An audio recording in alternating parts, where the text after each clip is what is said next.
Yo guys, in this gameplay clip, I played a really good match against a former Overwatch League player, Dustin. He played for the Atlanta Reign, and yeah, it was a really great match. So I'm gonna run through it and talk about my decision making and all that sort of stuff. So, obviously it's A, we want to pull up and get there nice and fast. I really like to control these mini areas here because this gives me ankle control. Once you're in here, you're able to pressure from this side here, and your team playing down main will allow you to have two angles going on the enemy team. It seems like a kind of like minor thing, but it really does like vastly influence who controls these sort of situations. And when you're playing in a game like this, you want to take every single advantage you possibly can have. So that's why we push in there. Just barely with my tomahawk. Those things are so tiny of a hitbox. So unfortunately we flipped there, but it's not really worth my life to trade for that. I do unfortunately end up dying anyway, but I think I get a res from our little metas here. It's pretty lit. As a SAZABI player, you always want to be trying to push forward and stuff chokes. I don't really like going too far past this unless I'm going to go play like, all the way on, unless I'm going to go play like all the way over here. Just because if I push too forward, I can get hit from the front and from the side, and it's just a little bit dangerous. So I usually try not to do it. But as you can see, I'm still stuffing the choke. It's the left choke that I'm mainly stuffing just because I don't really need to stuff the main choke, because that's not like, if anyone walks through there, they're probably going to be like suffering anyway. So also, as a SAZABI player, your first instinct when someone gets down to your team should be to shield them. As you can see, I did it twice in this fight. I shielded somebody. I went for the res, and then I realized that my Metis was resing, so I was like, okay, well, time to go ahead and shield him. I did that, and I shielded also the I believe it was the gun tank, or Zaku's down. Whatever. It was one of my characters. I don't have either of those, but yeah. So we did take a long time to rotate to see. You want to be going earlier, and it's something I need to like work on. I just been kind of getting a little bit mentally AFK, but you do want to try and focus on doing that. Also, by the way, Dustin, the owl player, is playing Exia. So you see the Exia just slap into me here. That's what's going on. I don't really want to chase it. Like, something in this game that you have to keep in mind is that you're not super strong as a tank. You're strong enough to like push conditionally into certain circumstances, but you can't just maintain a position forever. So you do have to be very cautious about your positioning and stuff like that. Also, in this sort of map, it's so important to try and take it first. If you do take it first, there's like a very high chance you're going to get control of it. Just because like we have to clear them out of the bottom and the top. Like, I really don't think it's a balanced design for them to be able to force us to like have to clear out both when it's like really impossible to get that. Now, that could have been cleaner, and I wasn't focusing enough on the point really, but also just standing on the point too much as a SAZABI player can get you kind of rolled, just because of the fact that you get people angling on you. Here I'm stuffing this choke again. Nice little hit on the SAZABI, but I don't really want to, push after I get punched in the face by Nexia, because they really do a lot of powerful damage. And I did talk about that specifically in my videos about like what's what needs to change and why that's busted, but there's obviously busted stuff. And honestly, this is just kind of a comedy of me getting rolled here by random things. So this is something you should really pay attention to on SAZABI, is if you are able to block the gun tank ultimate, but you have to be like looking really close at it, because if you're not, it won't hit your shield and just hit you. And then I try and escape, and I get stunned by an Exia into a ranged Zaku, which is just you can't really do anything about that. That's just playing tank in this game. Always take from the side if you can. I prefer to take out of this high ground if you can, because it gives you like immediate high ground access. But yeah, the place where that SAZABI is playing is a good place to play.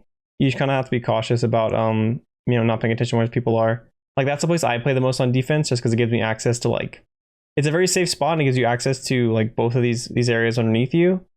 It gets a little bit awkward because you have to like walk around and guess which side they're going to come from, but it's still the most powerful location. Also, when I dove onto that SAZABI that I hit with the tomahawk, it was a little bit of an aggro play.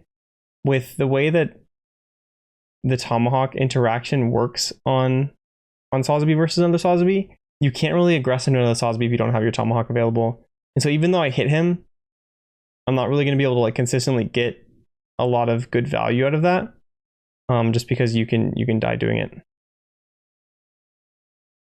And of course, Exia just shows up, you know.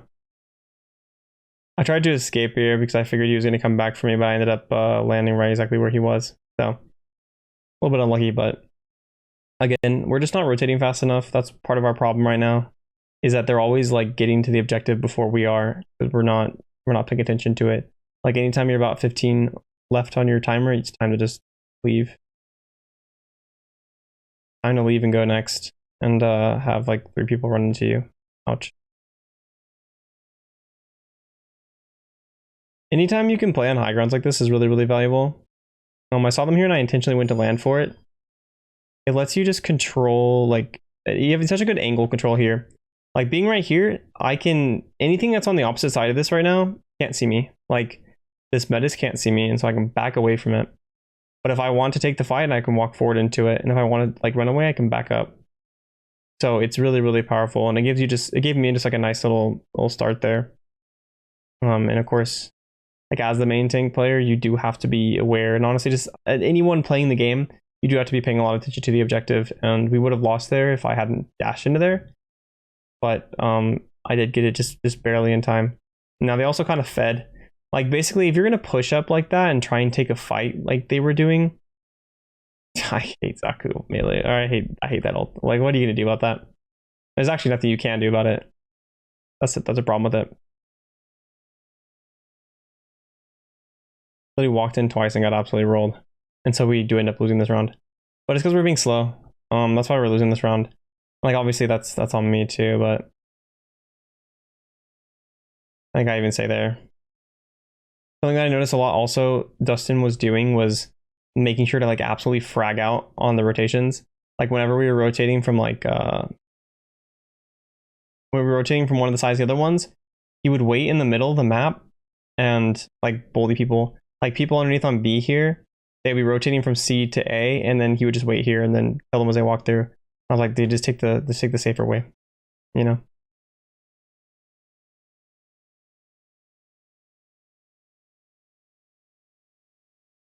As you can see, I kind of pushed a little bit in, but I don't want to go too far in. I really want to play in this corner here and just force him to stay there. In this game, though, you do get a lot of value. Like there's, like I gave up the high ground, right? But I specifically gave up the high ground to do something with it, which was to get the point. Now, unfortunately, we ended up just like kind of throwing it away. It's just like, I know like the point unlocks so fast, or it goes so fast that it's a good idea to just get it, you know? I don't really know what's happening here with our team. Like we're all just doing random things, and of course we're just going to give away the point. It's just like, you can lose a fight, but you can take about 30 seconds to do it, you know?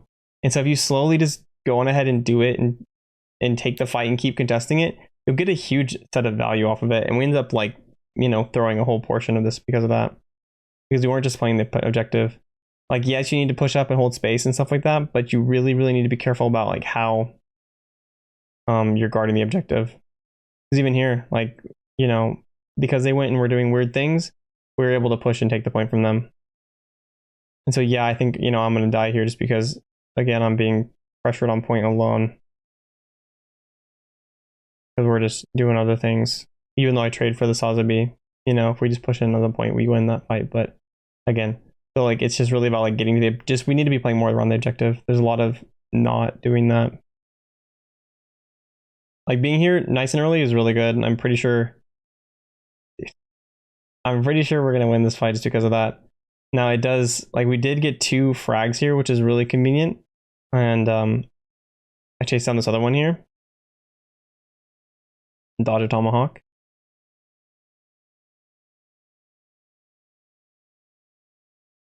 I did the animation cancel reload here. Yeah, I did. So there's an animation cancel you can do at SAZABI.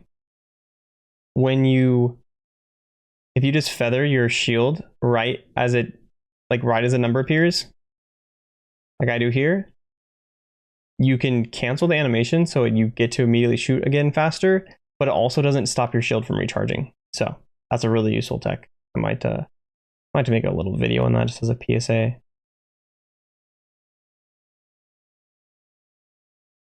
Again, on SAZABI in this game, like you don't want to like be holding the choke so hard that you're exposing yourself to angles. Like the way they've designed a lot of the choke points in this game is just that they like kind of expose you to multiple angles. I might should have just ran and like, you know, picked up this health pack here, but I really wanted to make sure we got to the point because I was I guess I was worried that they were gonna take it. Like that, like I saw I was completely uncovered, and it's just like the amount of times we'd thrown it away. I like whatever happens, even if I die to hold this. If I died to hold this here, we're still gonna be able to like sneak out like another 5. Also, I just this is me absolutely just rolling this gun tank who's trying to shoot me when I have literally like 5 health before my shield comes back. So funny. I spent so much more time than I should have been able to. Always go over the top of SAZABI, it just makes things a lot faster. But again, get into A nice and early. Here I have 2 options. I can watch from like the left side or the right side. Considering they were just at C, they're probably gonna be a lot of them coming from the left side, and so we're gonna go hunt down and secure some kills on there. Like that's sort of a situation where like, yeah, the Zaku kind of fed a little bit, but he also could have gotten frags, and that's kind of how like some of these just DPS trades go. I don't like holding in the middle here. You always want to go on one of the sides. And honestly, Zaku melee dies pretty quickly if you just shoot it in the face. And don't get gun tanked ult right afterwards. Really have been getting a little bit frustrated with how often like an ult just pops up and just murders you. You know, it's been very frustrating to me. Especially as a SAZABI, because you really are like the focus for that, you know? You don't need to aim down your sights against a Zaku melee. There's absolutely nothing on SAZABI that make you easier to hit.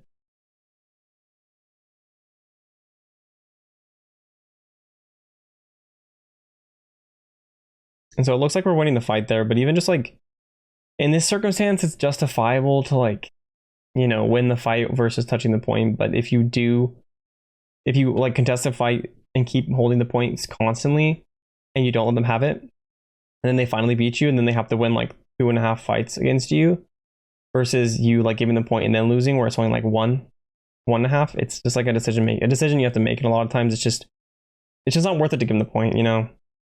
It's kind of like, yeah, I'll take the 10%, 5% reduced chance of winning this fight if that's really as high, if it's really that high, you know, just for us to guarantee we hold on to the objective.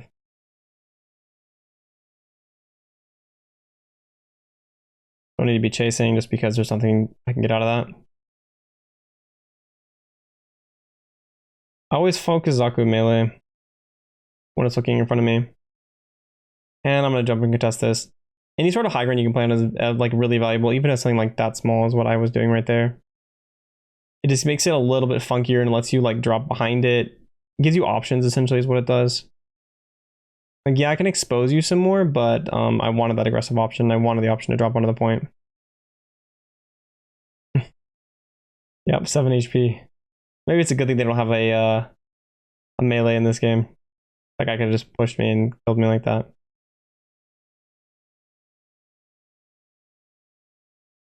And again, as a SAZABI player, you really want to be trying to shield.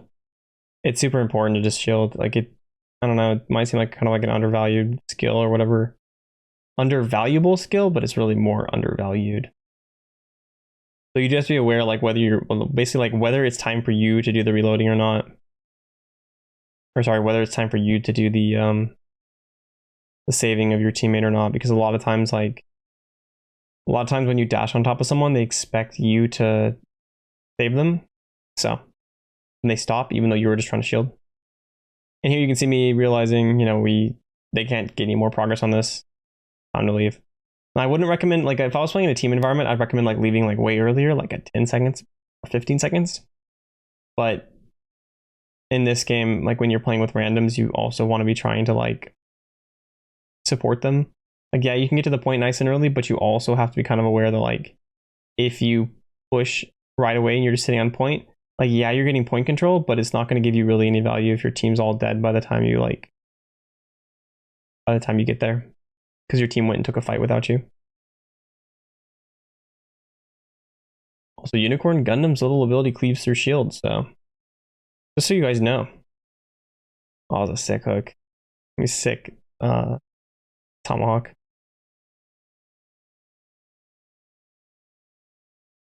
Playing around these pillars is pretty good. It lets you see like the main. It lets you kind of like be blocked from the main, but lets you see the left side. Like people don't really walk through the main things. It's just such a small choke, and it's super vulnerable.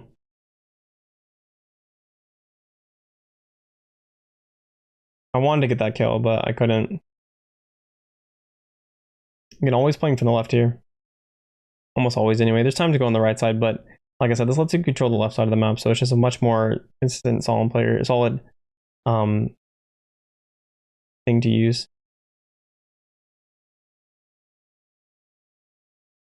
Wishing to help my little buddy there. But that just kind of shows you how fast SAZABI's shield disappears. I think I had like, 760 or whatever, but later shield. It was nice knowing you, buddy. Right there, you can see me swapping early. No point in just hanging out there. Like I said, this is the defensive spot I like. Anyone comes through it, you have to be kind of cautious just because things can come from behind you, dashing onto it like that, but then you get to go lap SAZABIs, so. I was watching to see if he'd push me. I didn't want to like just run away and start getting the health back. Like when I ran away, like I have no ammo, so I can't reload, but I'll die. Dash away and reload. And I'm like watching him here because if he starts to push me, I want to be able to get a shotgun blast in his face. Or, like potentially kill him because he might be low.